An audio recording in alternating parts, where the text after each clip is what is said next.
दिलेले त्याच्या उद्याच्याला प्रत्येक पक्ष आम्ही महायुतीच्या सरकारमध्ये काम करत असलो तरी भाजपला त्यांच्या कार्यकर्त्यांना जास्तीत जास्त संधी द्यायची, शिवसेनेला त्यांच्या कार्यकर्त्यांना एकनाथराव शिंदे साहेबांना संधी द्यायची, मला माझ्या राष्ट्रवादीच्या कार्यकर्त्यांना संधी द्यायची। शेवटी आम्ही सगळेजण ह्या सगळ्यांच्या मदतीमुळे 288 मतदारसंघात लढलो आणि त्याच्यातले जवळपास 238 मतदारसंघामध्ये आमच्या ह्या जीवाभावाच्या कार्यकर्त्यांनी तिन्ही पक्षाच्या आम्हाला निवडून आणण्याचं काम केलं।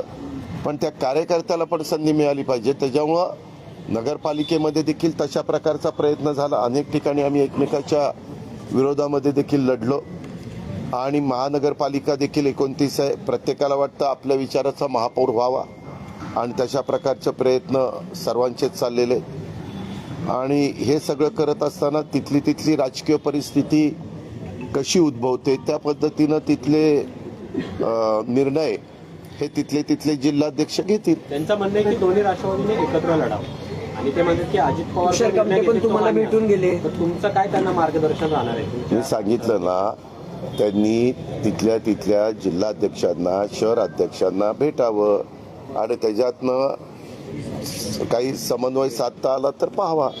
पण तुम्ही सकारात्मक आहात दादा? तुम्ही सकारात्मक आहात का की साहेबांसोबत जाऊन युती केलं तर आपला फायदा होईल? एकत्र लढावं असं तुम्हालाही वाटतंय? त्या संदर्भात हे का साधं गणित आहे पत्रकार मित्रांनो, मताची विभागणी झाल्यानंतर निवडून येलेल्या उमेदवाराला अडचण येते।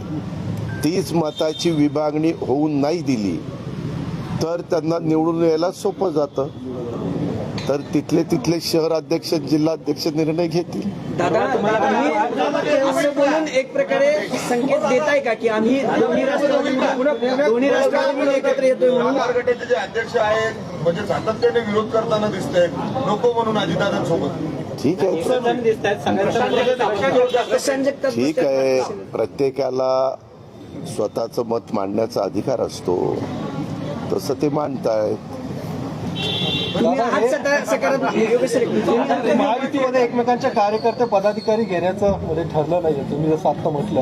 एकूण काल ज्या पद्धतीने भाजपने अनेक पदाधिकारी पुण्यातले गेले, काय तुम्ही नाराज आहेत? नाही हो का, ह्याच्यात नाराज विराज होऊन चालत नसतं। सुरुवात कुणी जर केली तर दुसराही गप्प बसत नाही असं म्हटलं जातं।